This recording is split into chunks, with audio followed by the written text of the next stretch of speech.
Videogames a todo momento tentam criar uma ilusão sobre você conforme você está jogando determinado jogo. E às vezes você pode ser um sobrevivente em um apocalipse, e outras vezes você pode ser um super-herói tentando salvar a cidade.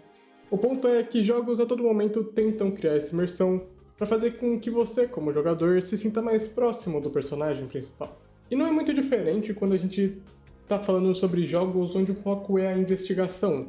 Muitos jogos são ótimos em criar essa ilusão de você estar no controle principal da investigação, onde você pode interrogar um suspeito, buscar por alguma evidência, às vezes até analisar ela, e fazer algumas coisas que o investigador faria também. Mas muitas das vezes, esses jogos podem estar apenas utilizando truques de game design para fazer com que você ache que está investigando, mas você não faz realmente a investigação, te guiando para onde você deve ir durante toda a investigação, te mostrando o que são os pontos importantes e quando utilizar eles. Normalmente, tudo que você precisa fazer aqui é seguir a narrativa que o jogo te mostra, fazendo você interagir com tudo que for possível, que tiver disponível para você, falar com todos os personagens e que no final você vai chegar na solução. Normalmente não envolve muito esforço. Well done. Também existe aqueles jogos onde você realmente precisa investigar, que exige de você ser um observador um pouco mais atento, usar um pouco de dedução e lógica para que você consiga prosseguir no caso e, consequentemente, você conseguir chegar no final do jogo. Laura's portrait is holding a knife tipped with blood because it stabbed Freya. Por isso que nesse vídeo eu queria mostrar alguns jogos que são sobre investigação e outros que são de investigação, e mostrar um pouquinho da diferença entre os sistemas de investigação e exploração de cada um desses jogos. Você pode achar que jogos sobre investigação então são ruins, afinal eles não te fazem investigar tão intensamente quanto jogos de investigação. E, bom, a resposta mais curta e simples é que não necessariamente. Por mais que eles sejam parecidos, eles possuem propostas diferentes. Esses dois jogos têm formas distintas de gameplay. Normalmente o que acontece em jogos sobre investigação é que você está acompanhando alguém investigar, você está acompanhando o personagem principal descobrir a trama e a narrativa. E um ótimo jogo que faz isso é L.A. Noire, ambientado na Los Angeles dos anos 40, onde você aqui controla o personagem Cole Phelps, um detetive em meio a alguns casos que variam desde assassinatos até fraude. O jogo tem alguns destaques e um dos principais deles é a tecnologia que eles usaram para captura de expressão facial, o que adiciona uma camada extra quando a gente está falando dos interrogatórios do jogo, o que ajuda a identificar quando alguém está mentindo ou não. Uma atmosfera no ar imersiva e uma recriação bem meticulosa da cidade de Los Angeles, L.A. Noire oferece uma experiência imersiva, o que combina o mistério e drama em um cenário que é historicamente fiel. Quando a gente está falando de um jogo onde você é um detetive, eu acho que o aspecto que mais importa são os casos. Afinal, esse é o centro de todo o jogo. Como você vai achar as evidências, como você vai usar elas, como você vai questionar uma pessoa que foi vista na cena. E mesmo que você tenha o mundo aberto de Los Angeles ao seu dispor, a maneira como você faz essas coisas que o investigador faria foram projetadas para serem lineares. Normalmente, no início de cada caso, o jogo vai te falar para qual lugar ir, e quando você chega na cena do crime, as evidências são fáceis de encontrar.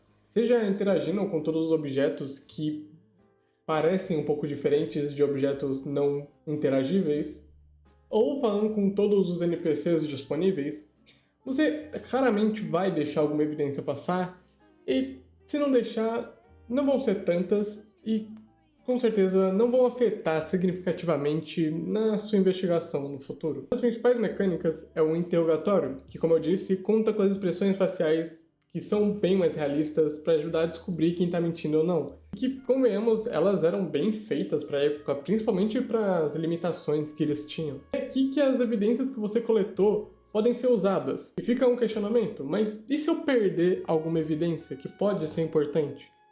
Aí você vai contar com um sistema que chama Intuition Points, que é basicamente um sistema de dica que ele evolui com você conforme você joga o jogo e vai upando conforme seu nível de detetive aumenta, onde você pode ter um máximo de 20 pontos de intuição para serem gastos. Você pode se perguntar, para que exatamente servem esses pontos? Bem, eles basicamente servem para caso você fique preso em algum momento, você consiga eliminar alguma das opções de respostas que estão erradas. E também existe outra função, que é, caso você saiba que está faltando alguma evidência, antes de ir para o interrogatório, você pode usar esse ponto de intuição e ele vai te dizer exatamente que parte do mapa que está essa evidência. O que claramente contribui para essa experiência ser muito mais sobre a narrativa e o personagem principal do que sobre a investigação em si. E já o mundo aberto não é exatamente como você pensa, como em outros jogos, tipo Red Dead Redemption 2 ou The Witcher 3. Aqui, o mapa ele é muito mais utilizado como forma de setar o ambiente em que o jogo se passa, para contribuir com uma ambientação um pouco mais próxima da realidade, fazendo você se sentir como um investigador dos anos 40, que transforma o mapa muito mais em um protagonista do que um ambiente para exploração do jogador. Para ser sincero, até existe uma maneira de você explorar esse mapa de forma livre, só que a exploração livre só é liberada mesmo depois que você finaliza todos os casos principais do jogo. Ou seja, é só depois que você zera que você consegue explorar a Los Angeles de forma livre. E nesse modo você até pode fazer alguns casos secundários e pegar alguns coletáveis, mas não é nada como os casos principais do jogo que contam uma história mesmo. E por esse modo ser liberado só depois de você finalizar o jogo, acho que muitas pessoas nem chegam a jogar, ou se jogam é bem pouco. Mas voltando um pouquinho para os casos principais do jogo, se você estiver, por exemplo, interrogando alguém, e mesmo assim você sair errando tudo, em algum momento você ainda vai conseguir avançar na história, sem você precisar pensar muito, só usando tentativa e erro mesmo. E provavelmente os devs fizeram isso para que o jogador não fique muito tempo preso em uma parte exclusiva e não consiga aproveitar o resto da história. Aqui, por exemplo, você chega na sala, seleciona todas as opções erradas, sai da sala de interrogatório e seu chefe briga com você. Ele manda você voltar para conseguir uma confissão. Você faz a mesma coisa, sai da sala e seu chefe te diz a mesma coisa. Até que certo ponto você seleciona a opção que faz o suspeito confessar. Masterfully done, Officer Phelps. Então, mesmo que você erre repetidamente, uma hora, por tentativa e erro, você vai chegar na solução correta. O que mostra que os desenvolvedores sempre tiveram a ideia de você não fazer a investigação, mas se sentir como um investigador se sentiria nesses casos. Então, como um jogo sobre investigação, L.A. Noire até que cumpre bem o papel dele.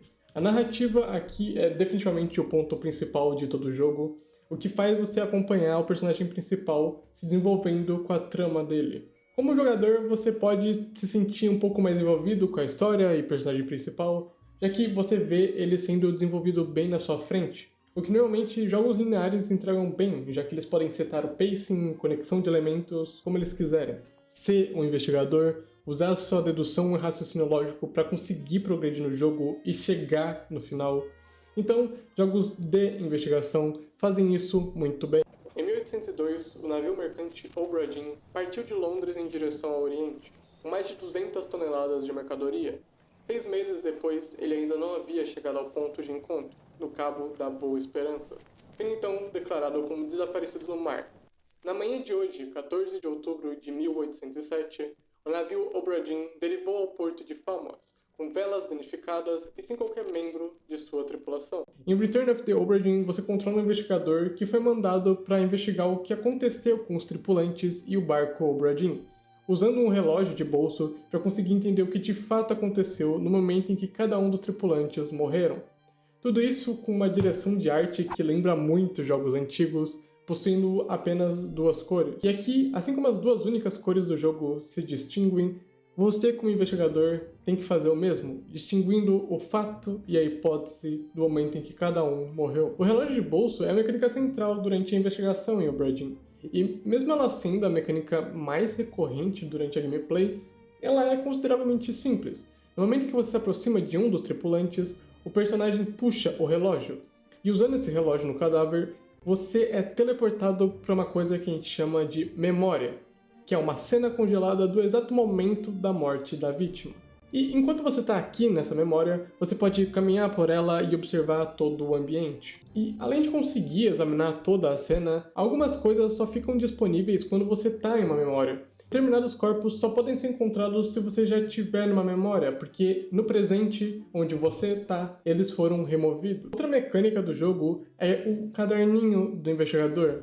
Ele contém algumas coisas que podem te ajudar com pistas para descobrir o que realmente aconteceu.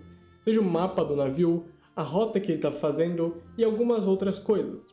Além de que toda vez que você entra em uma memória nova, pela primeira vez, ela é preenchida nesse livro. E é usando esse caderninho que você vai saber se a sua teoria sobre o que aconteceu com determinada pessoa vai estar certa.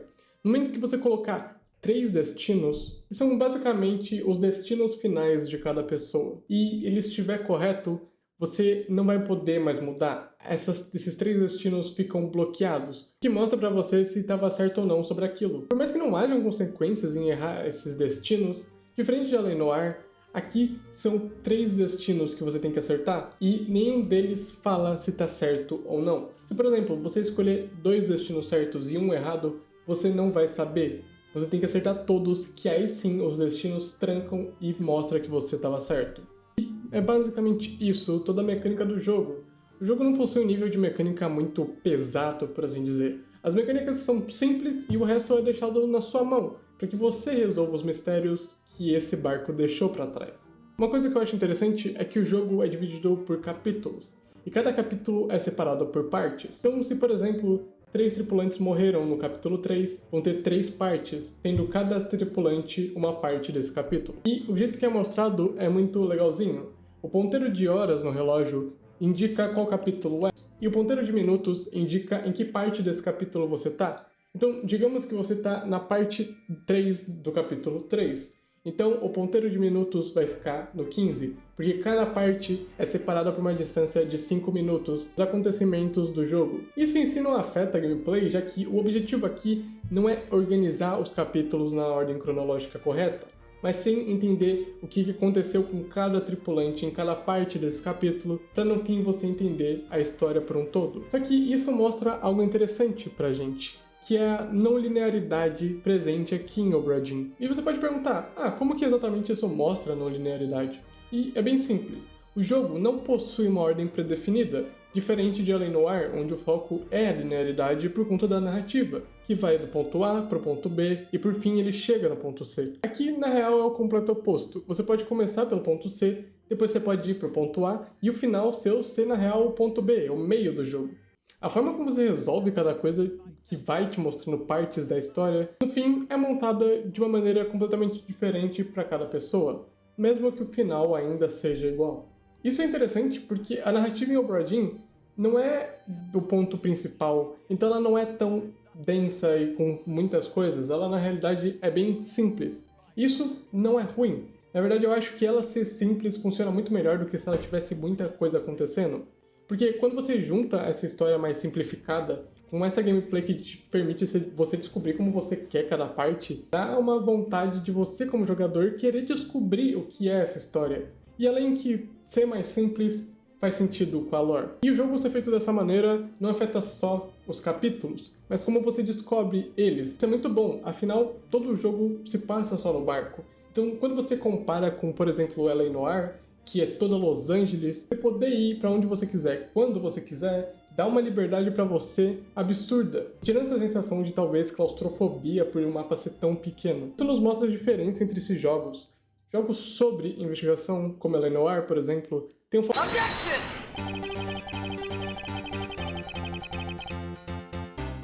Em Ace Attorney você controla um advogado de defesa chamado Phoenix Wright, ou Phoenix Veríssimo na tradução feita por fã. Mas, diferente de um advogado na vida real, o personagem aqui age também como um detetive e também como um advogado. Além de você ter que ir no tribunal e usar evidências para provar que você está certo e que seu cliente não é culpado, você daqui também vai nas cenas de crime e coleta evidências para poder usar no tribunal. Que convenhamos que você está cometendo diversos crimes, que está roubando evidências da cena de um crime, mas a gente ignora isso aí. Já que você é um advogado, o que mais interessa são as evidências. Afinal, é com elas que a gente consegue provar o nosso ponto no tribunal.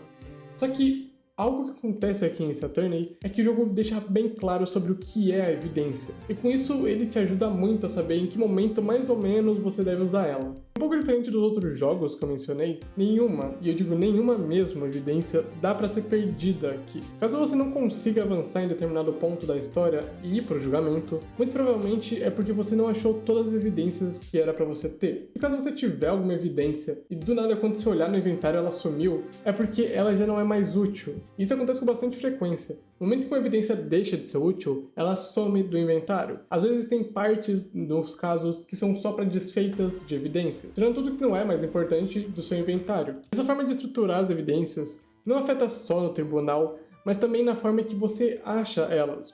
Como em LA Noire, já deu para reparar que a estrutura de investigação aqui também é feita de modo linear. Isso fica ainda mais claro quando a gente está falando dos casos do jogo. Cada caso aqui é separado, então normalmente eles não possuem uma conexão narrativa. A maioria das vezes essas conexões que você pode encontrar é alguma linha de diálogo entre personagens, onde eles vão citar ações de determinado personagem naquele caso. Raramente vai ser a citação do caso em si. E por cada caso ser separado por capítulos, isso faz com que cada um deles possua uma narrativa única. Além de que no início de cada caso, uma cutscene é mostrada para você, com uma silhueta de determinado personagem que foi quem cometeu o crime. Que na maioria das vezes é uma silhueta tão única, no momento que você vê o personagem, você fala, ah, foi você, eu sei que foi você, fazendo com que você não se preocupe tanto com a investigação. Já falando um pouco mais do tribunal, é exatamente como funciona o interrogatório em LA Noire. Você tem que usar as evidências para achar contradições na fala do acusado. Caso você saiba como provar exatamente quem foi o culpado com uma prova definitiva, você não pode usar ela até o momento em que é oportuno dela ser usada. Você tem que usar prova por prova, seguindo a ordem que os desenvolvedores estabeleceram, para no fim você chegar no resultado final. Seguindo a história dos personagens principais, você aqui é quase como um acompanhante, ou um leitor. Porque caso você não saiba, Ace Attorney é uma visual novel. Basicamente aqueles jogos onde a maior parte do tempo você tá lendo e tem jogos onde você só lê. E por mais que aqui você ainda tenha um pouco de jogabilidade, andando pelos cenários, escolhendo as alternativas de diálogo e mostrando as suas evidências, a maior parte do tempo você vai estar lendo. E como eu disse, faz você se aproximar muito mais de um leitor do que de um jogador. O que traz pra gente que Ace Attorney é muito mais sobre a história que envolve os personagens e os diálogos que eles têm entre si. Eu diria que aqui a história principal é a história dos personagens em si, e não os casos que eles estão. Eu diria que a investigação e o caso aqui funcionam como um plano de fundo ou como um palco, que faz com que os personagens principais e seus diálogos brilhem sobre ele. A grande coisa aqui é que muitas vezes esse Attorney transforma coisas que podia ser algo pesado em algo mais leve, e obviamente ainda com respeito, só que com personagens carismáticos e interações que te fazem gostar cada vez mais deles. Juntando isso com a tradução feita por fã que eu falei no início, que não traduz só ao pé da letra, mas traz as piadas mais próximas do nosso idioma e humor, deixa o ponto forte do jogo algo extremamente melhor. Então, caso você queira jogar, dá uma olhada na tradução, porque mesmo que você saiba o inglês, jogar sem tradução talvez tire um pouquinho da graça na minha visão.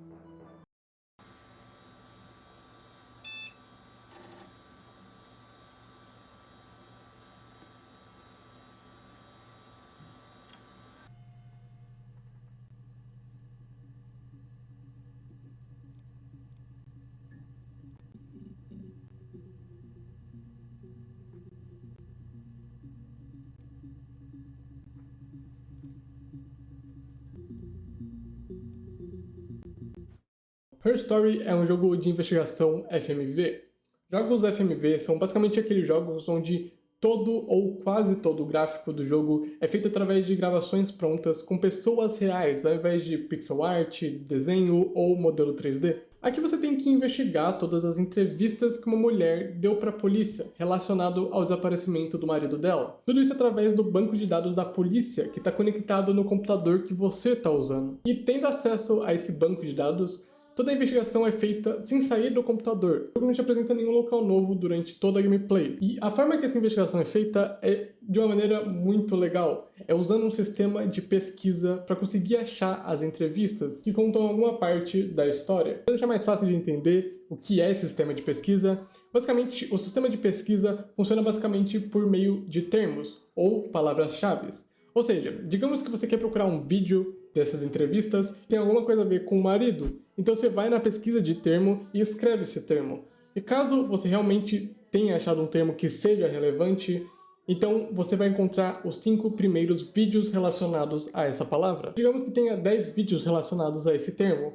Só os 5 primeiros vão aparecer. Se você quiser achar o resto, você vai ter que juntar termos para formar um termo mais específico e encontrar os outros 5 que resta. Eu não vou entrar tanto em detalhe, já que essa é toda a investigação, então eu não quero spoiler o jogo. E por todo esse sistema de investigação ser feito através de palavras específicas, você pode seguir a ordem que você quiser na investigação, já que aqui ela é sua investigação. Aqui você não observa um personagem olhando para a tela do computador, você está olhando diretamente para a tela.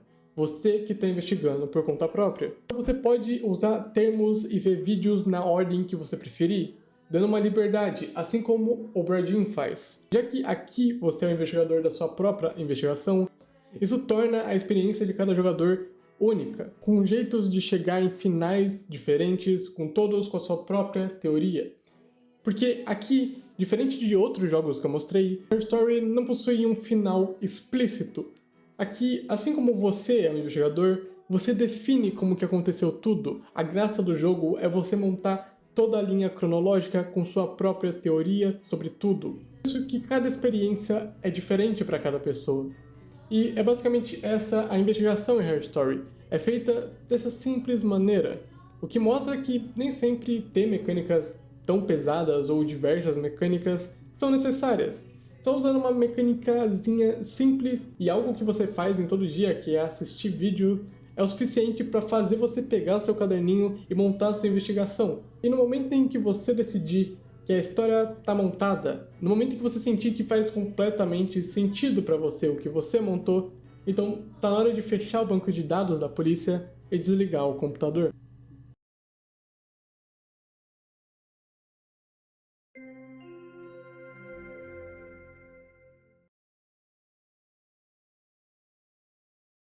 Jogos sobre e de investigação possuem algumas semelhanças, porém eles acabam se tornando algo completamente diferente um do outro, onde eles possuem um mistério investigativo e um mistério narrativo.